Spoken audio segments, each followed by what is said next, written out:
오늘은 루게릭병의 영양관리에 대한 내용 중에서 경강급식에 대해서 말씀드리도록 하겠습니다. 말씀드릴 내용의 순서는 경강급식이 무엇인지 그 정의에 대해서 말씀을 드리고, 루게릭 환자에 있어서 그럼 언제 경강급식을 시행하면 되는지 알아보도록 하겠습니다. 현재 상업적으로 판매되고 있는 경강급식 영양액의 종류가 다양한데, 루게릭 환자분들은 어떤 경강급식을 사용하면 좋을지 알아보겠고요. 마지막으로 경강급식 시 주의해야 될 사항에 대해서 설명드리도록 하겠습니다. 먼저 루게릭 환자분들에게서 나타날 수 있는 주요 영양 문제가 어떤 것이 있는지 살펴보겠습니다. 실제로 많은 질환에서 영양 관리가 질병의 예후나 치료에 영향을 미치는 것으로 알려져 있고, 특히 루게릭병의 경우에도 환자의 영양 상태를 얼마나 좋은 상태로 잘 유지하느냐가 실제 병의 진행이나 예후에 영향을 미치는 것으로 많이 보고되고 있습니다. 루게릭 환자에서 대표적으로 발생하는 주요 영양 문제로는 우선 루게릭병 초기 단계에 해당하는 환자분들께서는 식욕 불량을 호소하시는 환자분들이 많이 계십니다. 이런 식욕 불량이 나타나게 되면 자연스럽게 식사 섭취량이 감소하게 되고요. 또 병이 진행이 되면서 연하곤란이 나타나게 되면 이 식사 섭취량이 더욱더 감소하게 됩니다.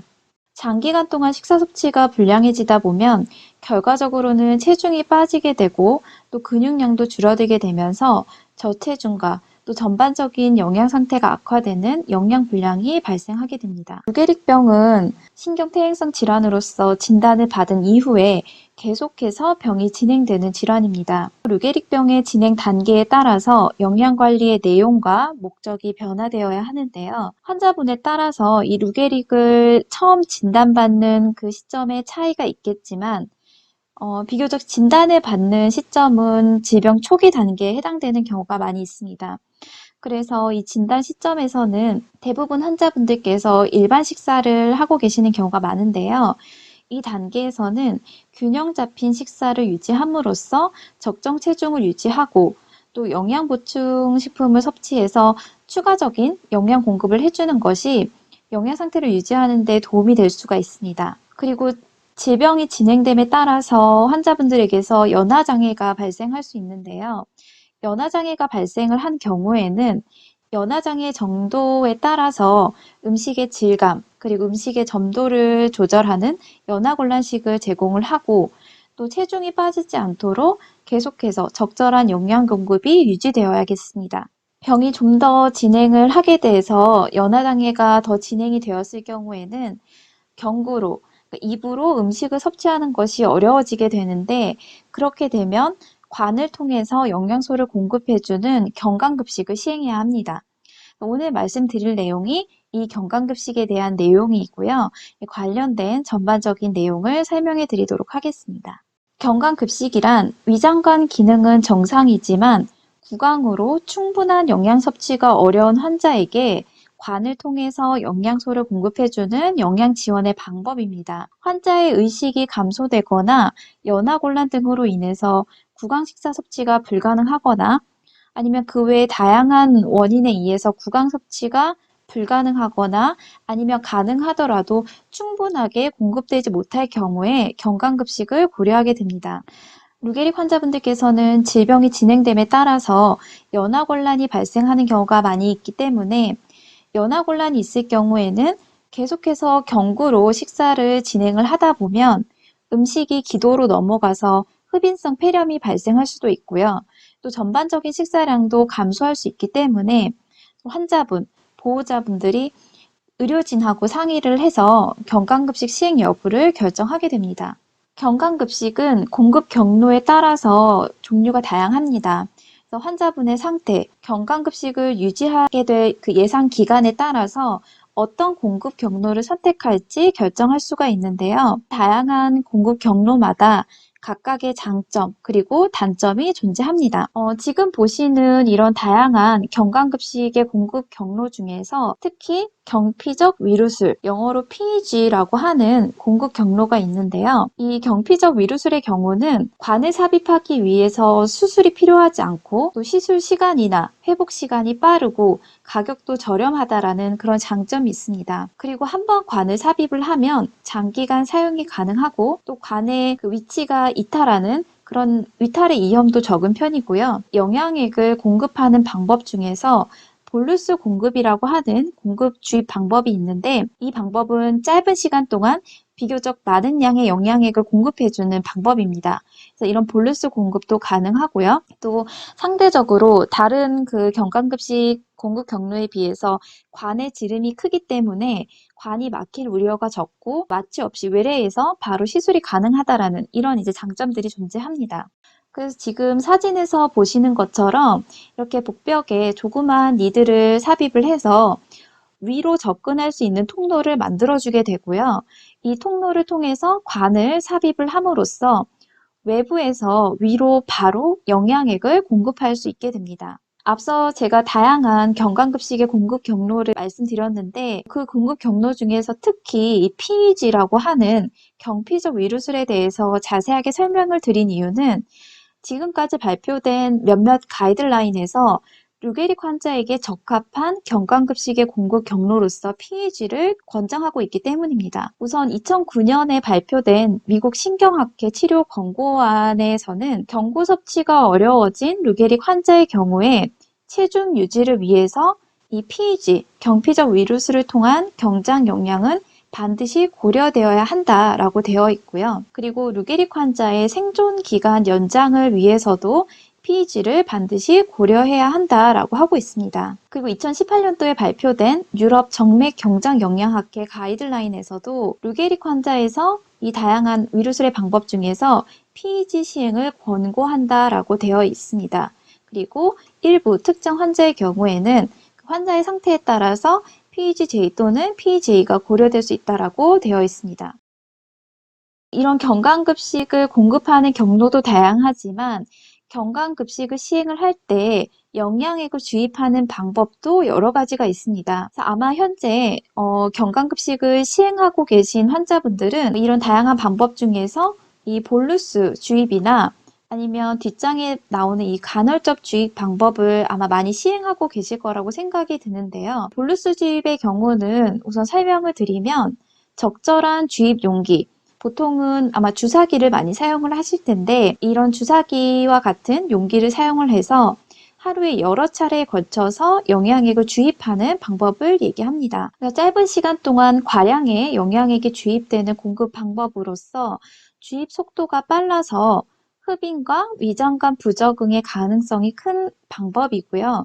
중환자나 또 경강급식을 시행했을 때 부적응을 보이는 환자에게는 적합하지 않은 방법입니다. 그래서 비교적 경강급식에 적응을 잘 하고 있고 또 위장관 기능이 정상이면서 또 좀 보행이 가능한 환자 또는 회복기 환자에게 적용할 수 있는 방법입니다. 주입이 비교적 좀 용이하고 또 빠른 시간 내에 주입이 되기 때문에 시간 소요가 적고 또 피딩백이나 피딩 펌프 등이 필요하지 않아서 비용이 적게 든다는 그런 장점이 있습니다. 다음 방법으로는 지속적 주입 방법이 있는데요. 이 지속적 주입 방법은 중력을 이용을 하거나 주입 펌프를 이용해서 20시간 또는 24시간에 걸쳐서 천천히 영양액을 주입해주는 방법을 얘기합니다. 그래서 보통 이 지속적 주입 방법은 처음 경강급식을 시작했을 때 또는 볼루스 주입이나 간헐적 주입에 적응하지 못하는 환자인 경우 또는 영양불량이 심하거나 중환자인 경우 그리고 이 볼루스 주입으로는 혈당 조절이 안 되는 당뇨 환자의 경우에 적용되는 방법입니다. 그래서 흡인의 위험, 그 다음에 위잔여물을 좀 최소화하는 그런 방법이고요.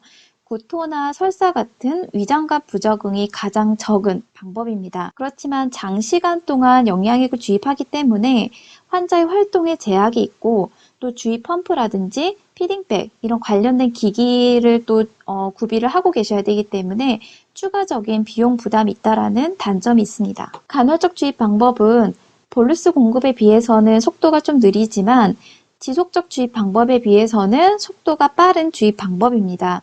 그래서 이 볼루스 주입과 지속적 주입의 중간에 해당되는 공급 방법이고요.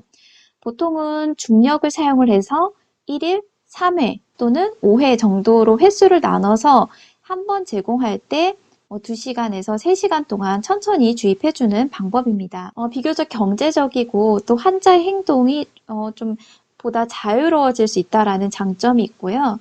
지속적 주입 방법에 비해서는 주입 속도가 빠르기 때문에 흡인과 위장관 부적응의 발생 가능성이 다소 높다라는 그런 단점이 있습니다. 이처럼 주입 방법마다도 장단점이 존재하기 때문에 환자분의 상태를 고려하셔서 적절한 주입 방법을 선택하시면 되겠습니다. 다음으로 루게릭 환자에서 그럼 경감급식을 시행하는 시점에 대해서 말씀드려 보겠습니다.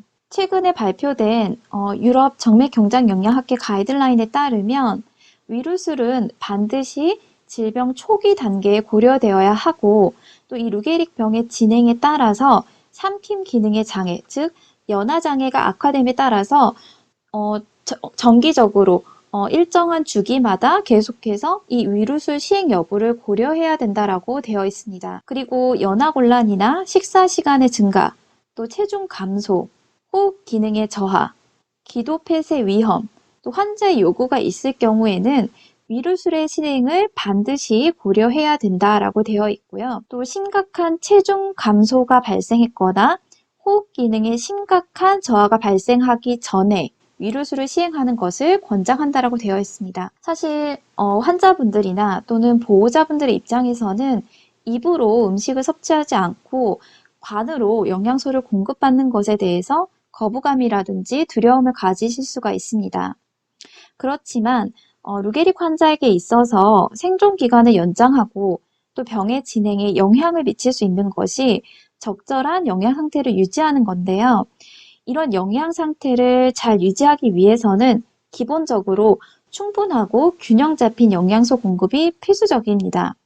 그래서 그런 측면에서 봤을 때 경감급식을 시행함으로 인해서 영양 공급이 원활해질 수가 있고 또 환자분에게 충분한 영양 공급이 가능해질 수가 있습니다. 그리고 지금 보신 것처럼 루게릭 환자분들을 대상으로 시행됐던 많은 연구 결과를 참고해서 만들어진 이런 가이드라인에서도 질병 초기 단계부터 경감급식 시행을 고려해야 된다라고 권고하고 있기 때문에 환자분들 그리고 환자분들의 보호자분들께서는 이런 경감급식 시행에 대해서 미리부터 의료진과 상의를 해서 준비를 하시는 것이 도움이 되리라고 생각이 듭니다. 그리고 또 다른 연구에서는 이 루게릭 환자에서 경감급식 시행 시점에 대해서 평소 대비 5에서 10%의 체중 감소가 나타났거나 BMI가 20 미만으로 떨어졌을 때, 이 BMI는 아마 많은 분들이 이제는 다 이제 계산하는 방법을 알고 계실 텐데요.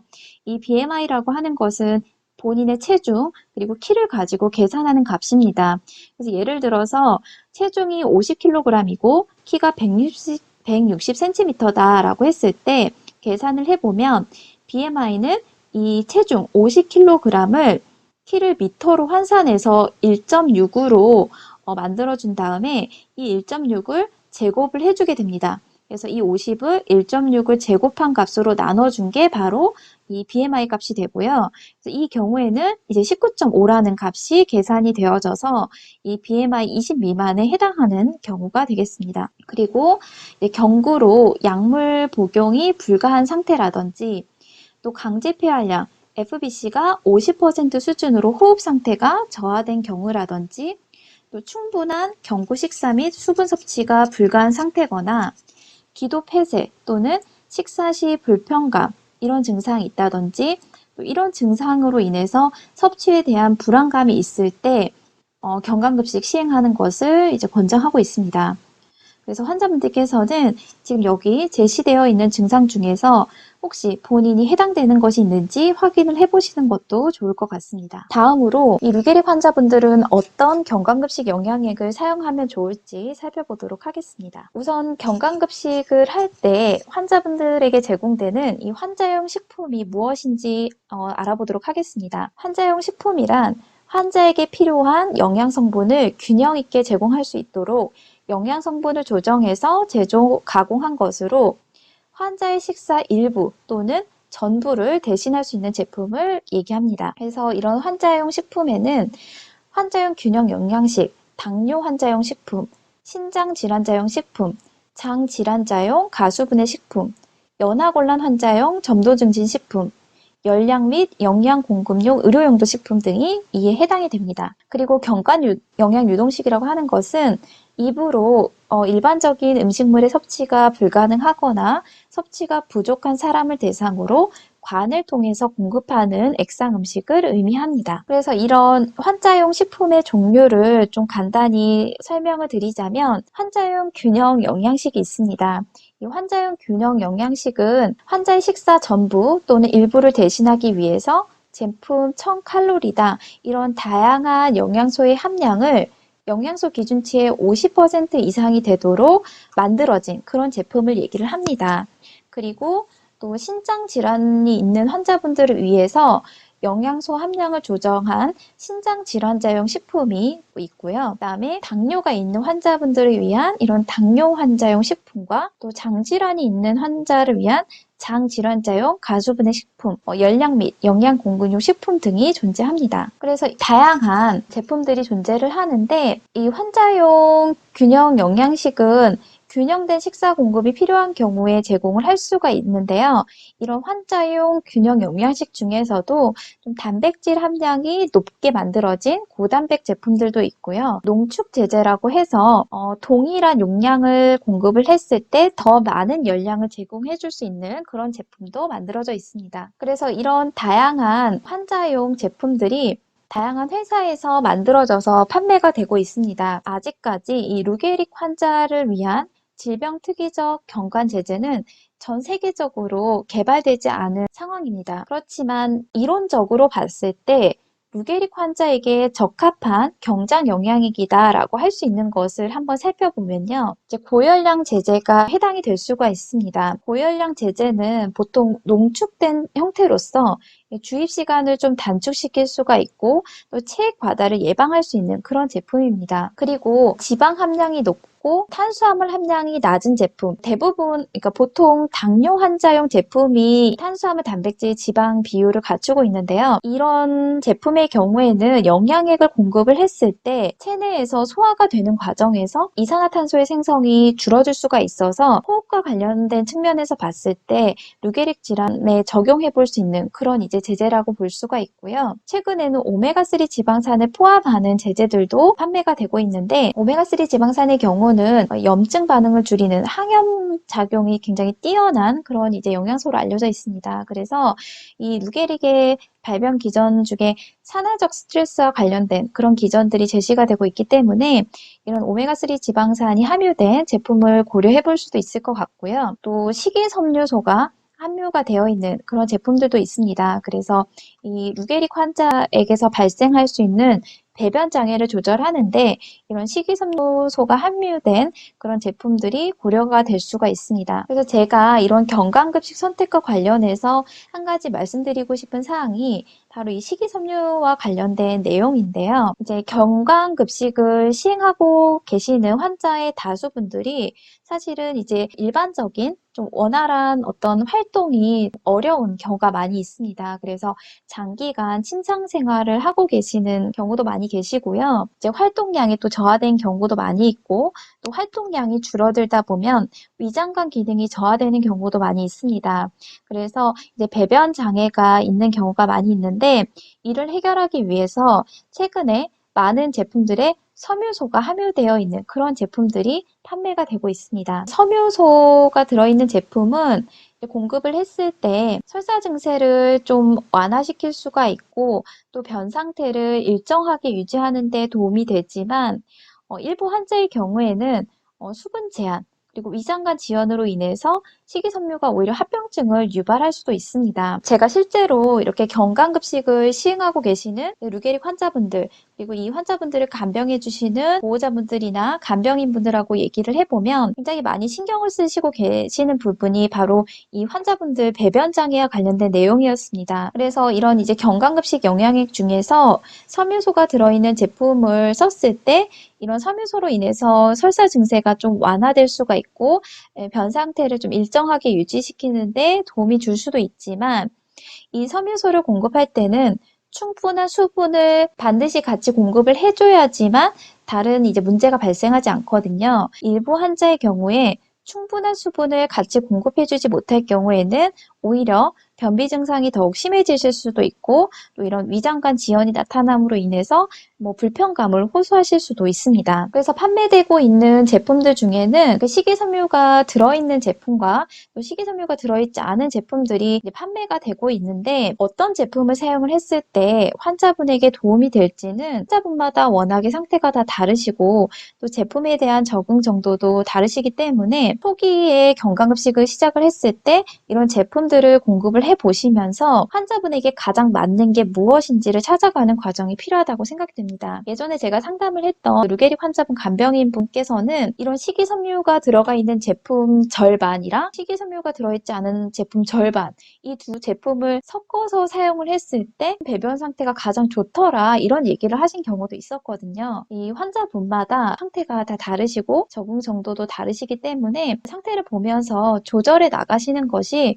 중요한 부분이라고 생각이 됩니다. 그래서 경강급식을 시행하시는 경우에 이런 배변 장애가 나타났을 때, 즉 변비나 설사 증상이 있을 때 환자용 식품 선택과 관련해서 고려할 사항을 한편 살펴보시면 우선 변비가 동반된 경우에는요.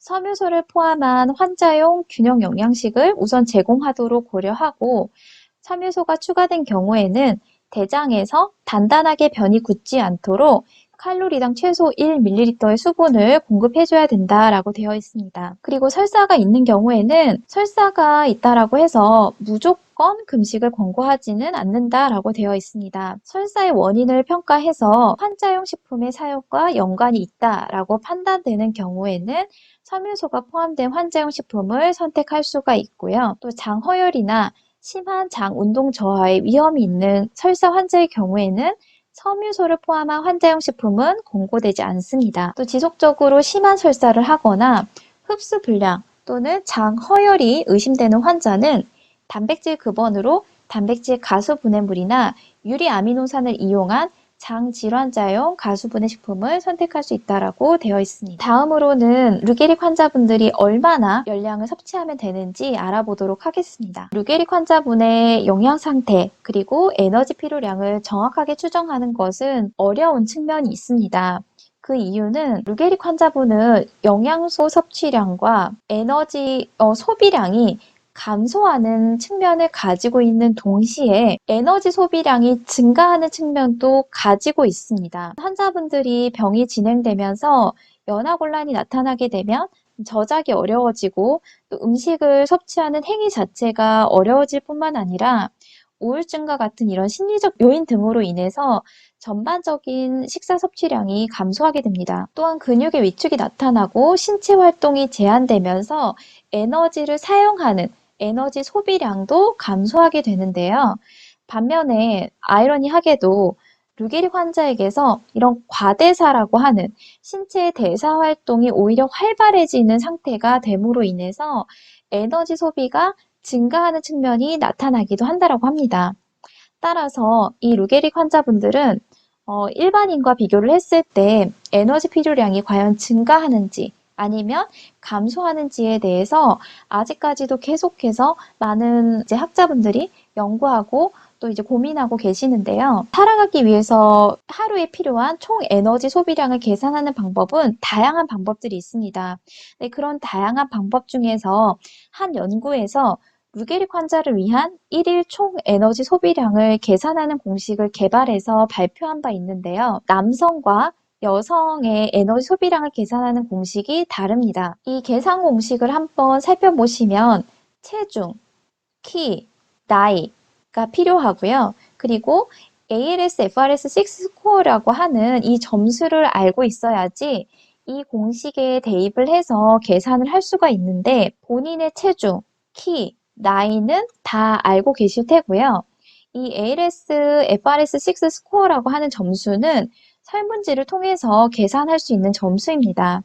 한양대 병원의 경우에는 아마 루게릭 환자분들께서 뭐 외래 진료를 보시거나 아니면 병원에 입원을 하실 때 이 점수를 측정을 하고 계시기 때문에 본인의 점수가 궁금하시면 병원에 물어보셔도 될 것 같은데요. 아니면 직접 이 설문지를 체크해 보셔도 됩니다. 이 설문지가 ALS, FRS6 스코어를 계산할 수 있는 설문지고요.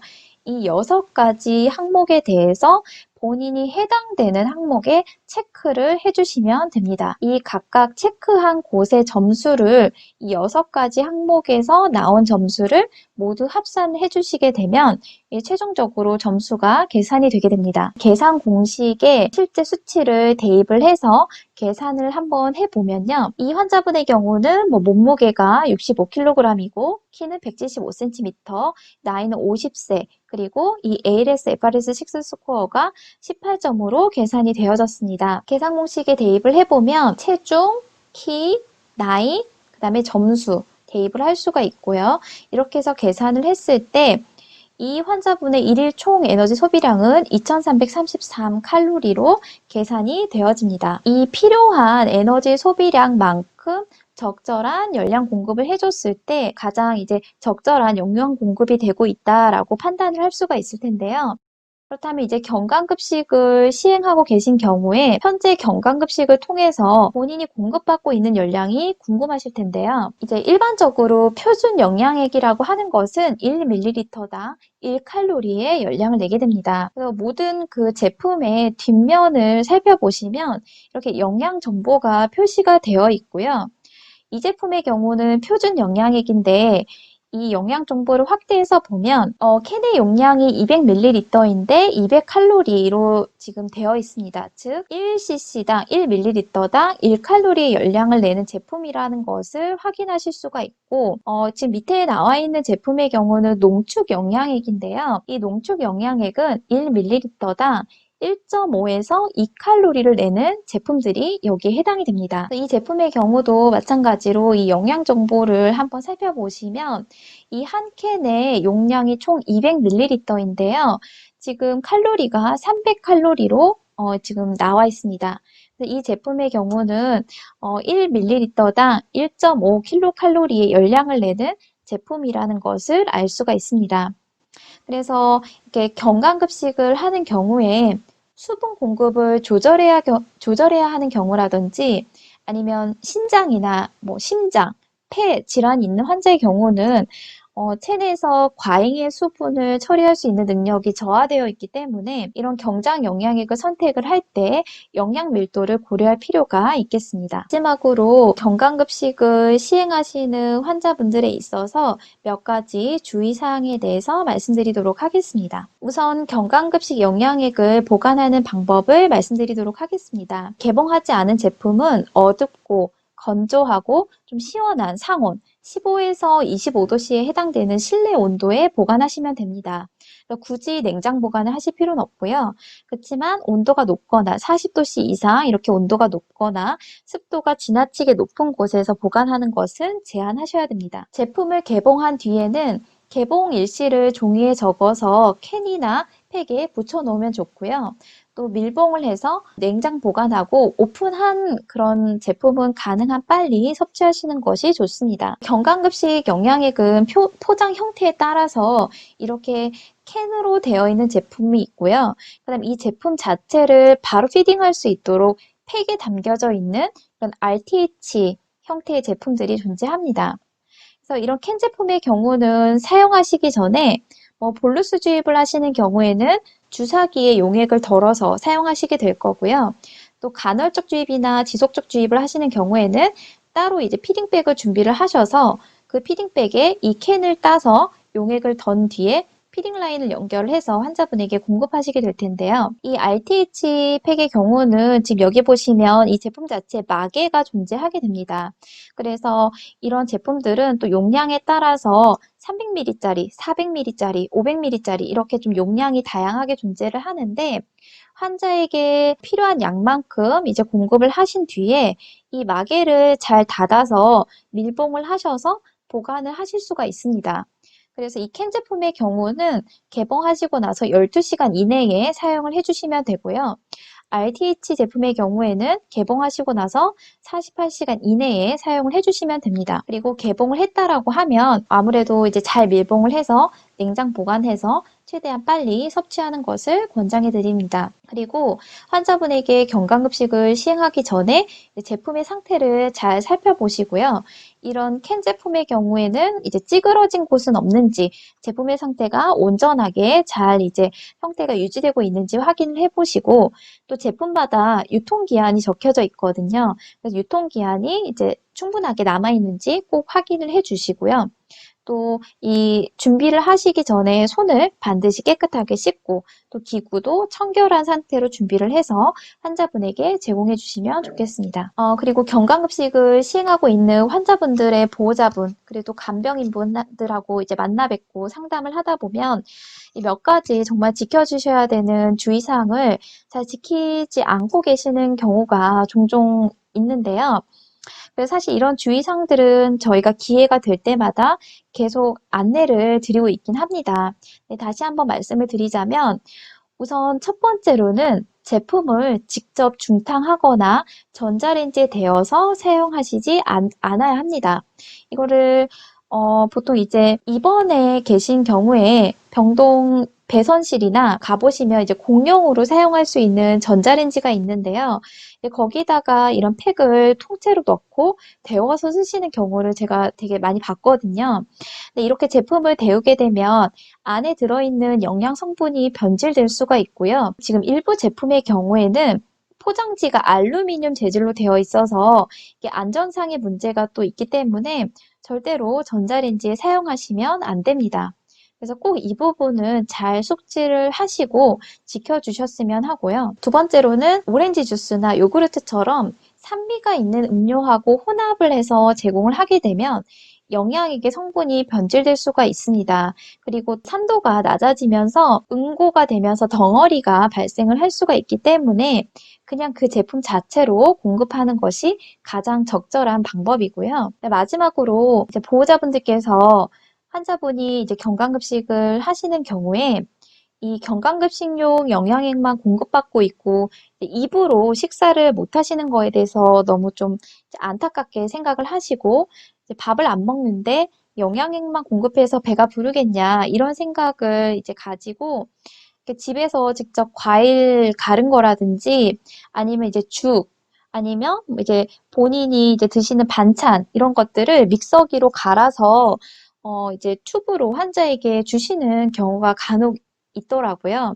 근데 이렇게 처방된 경강급식 영양액 이외에 뭐 과일이나 죽, 음식물 이런 걸 갈아서 관으로 주입하지 않는 것이 좋습니다.